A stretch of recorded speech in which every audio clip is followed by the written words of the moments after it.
Christine Tibala, quelle impression avez-vous quand vous voyez tout ce monde mobilisé pour Laurent Gbagbo? Une impression de grande fierté. Le digne peuple de Côte d'Ivoire est là, présent comme d'habitude.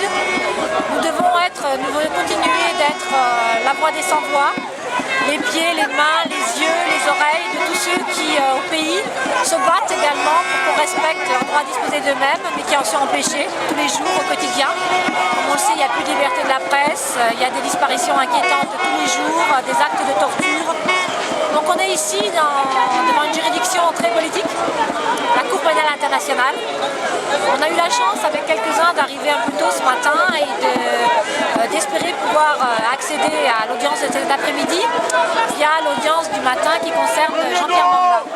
J'étais très contente d'avoir pu pénétrer le sacro-saint de la Cour pénale internationale.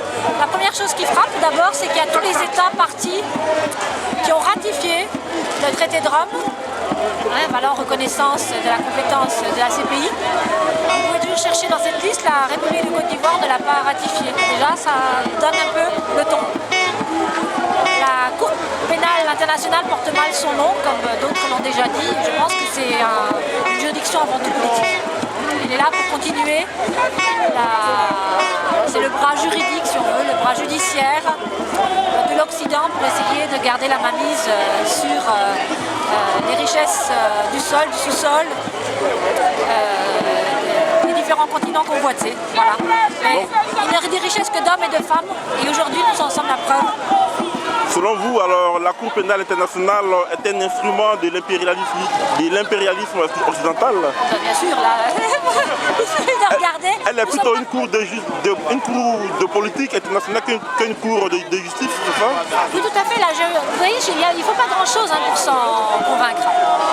On a pénétré dans ces hauts lieux, donc déjà il y a tout un dispositif effectivement de surveillance, de contrôle, ça c'est normal. Je veux dire, c'est le lot de tout tribunal. Ce qui choque d'abord, c'est que là, il y avait un témoin de la défense, donc de Jean-Pierre Bemba. Au lieu d'apparemment, il a commencé à parler hier. Pendant 1h30, nous sommes restés à l'intérieur. Toutes les questions de l'accusation du procureur n'ont porté que sur ses relations réelles ou supposées avec l'avocat de la défense. C'est-à-dire qu'on ne s'est pas du tout intéressé, les questions n'ont jamais porté sur le contenu de ces déclarations, qui apparemment étaient quand même relativement sensibles et pouvaient porter des choses, pouvaient bouleverser sans doute le cours du procès, mais uniquement de savoir pourquoi l'avocat de la défense l'avait tutoyé. Donc ça dit un peu le niveau de ce qui se joue ici. Voilà. Pensez-vous que ce genre de mobilisation peut positivement influencer le sort de Laurent Gbagbo dans ce pays? Oui, en apparence non. C'est vrai que ça fait 2 ans qu'on marche, qu'on proteste, qu'on est partout à s'agiter, à dénoncer, et on a l'impression qu'effectivement ça ne sert pas à grand chose. Il faut savoir que Martine qui est là, Martine Keibao, qui représente l'ARDEF, présidente de l'association des ressortissants de Douékoué et en France et en Europe, donc il faut savoir qu'elle a dit quelque chose de très important. Elle a dit effectivement, pour l'instant ça ne nous a pas permis de libérer ni d'obtenir justice, que justice soit rendue pour les crimes des Jacobins. En revanche, on a le petit espoir qu'en réussissant à tourner un petit peu les caméras vers ce qui se passe en Côte d'Ivoire, et c'est dur, et c'est difficile parce que l'omerta sévit toujours, ça contribue à calmer un peu l'ardeur des chiens de guerre qui sont là-bas et qui empêchent toute personne de protester ou d'avoir une opinion différente de celle que l'on veut à tout prix imposer par la force. Ne craignez-vous pas à la longue un essoufflement de la résistance patriotique ivoirienne en France? Ce serait... Non, je ne crains pas. On peut toujours le redouter, mais ce serait le signe que toutes ces valeurs-là, toute cette énergie, c'est pas l'énergie du désespoir, cette énergie, c'est l'énergie communicative de quelqu'un qui a montré que lui était prêt à aller jusqu'au bout. Il a refusé de signer une reddition au péril de sa vie et de celle de ses proches. Que cela nous inspire. Et ceux qui aujourd'hui ont délaissé le combat en pensant que on ne fait pas du consumérisme militant. On n'est pas là juste pour se donner bonne conscience ni pour en obtenir quelque chose.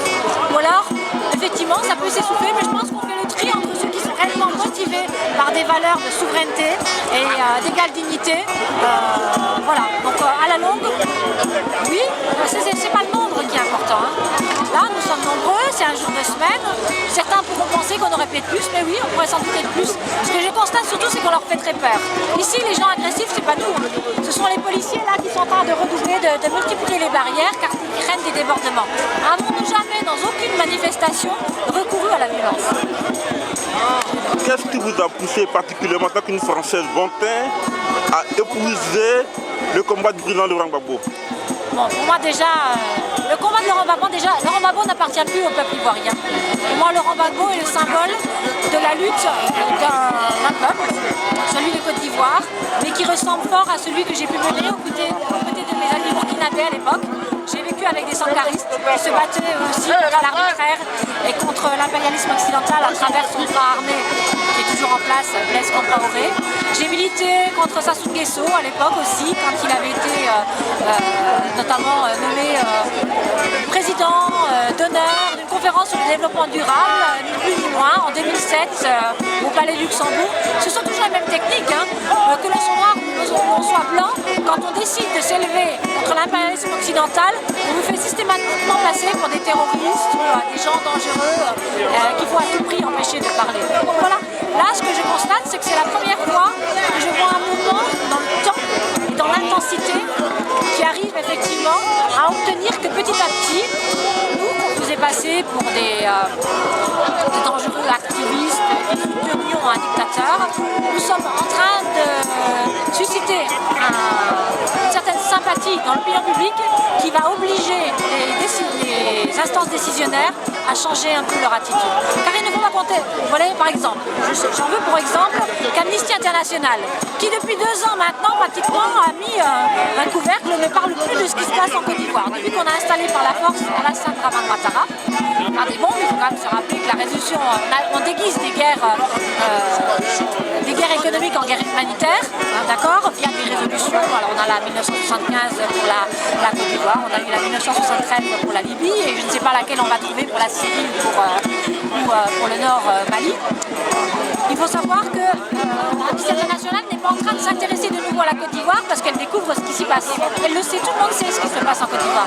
Simplement, la pression médiatique, la pression par notre mobilisation que nous mettons, pas tout seul, il y a des gens beaucoup moins visibles peut-être que nous, mais tout aussi efficaces dans la discrétion, qui arrivent à susciter un crédit de sympathie, qui oblige maintenant, avec un courant d'opinion public favorable, qui oblige maintenant les instances, les médias, à parler un petit peu de ce qui se passe.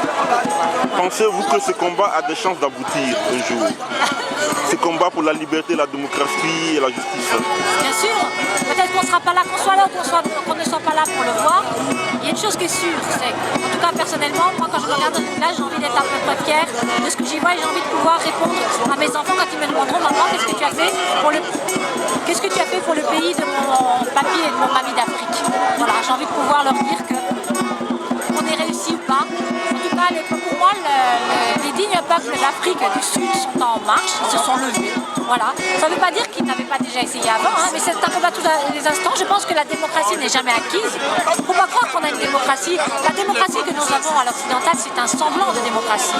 Si vous allez vraiment dans les rouages du pouvoir, vous verrez qu'il y a beaucoup de népotisme, qu'il y a beaucoup de trafic d'influence, que beaucoup de choses s'achètent.